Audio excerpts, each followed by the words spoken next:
ఉత్తర Korea పెను సంక్షోభంలో ఉంది. కానీ బయటికి రాదు, మీడియా ఫోకస్ చేయడానికి లేదు. ఎందుకంటే అక్కడ ఉండేదంతా ఓన్లీ వాళ్ళకి అనుకూలంగా ప్రభుత్వం పెట్టుకునే మీడియా తప్పించి ఏమీ ఉండదు.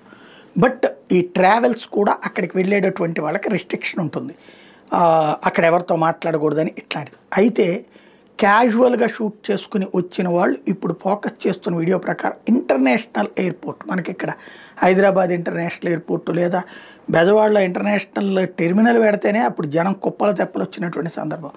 అట్లాగే డొమెస్టిక్లో కానీ విపరీతమైన జనం చూస్తాం. అక్కడ అసలు కంప్లీట్ ఖాళీగా ఉన్నాయి, అన్ని ప్లేసెస్ ఖాళీగా ఉన్నాయి. ఆ విజువల్స్ చూపెడుతూ ఇది ఉత్తర కొరియా పరిస్థితి అని చెప్తున్నారు. ఎస్, అక్కడికి వాడు ఎవరిని రానీయడు, వాడు వాళ్ళ ప్రజల్ని ఎక్కడికి పోనీయడు. బానిసలు అక్కడ వాళ్ళు.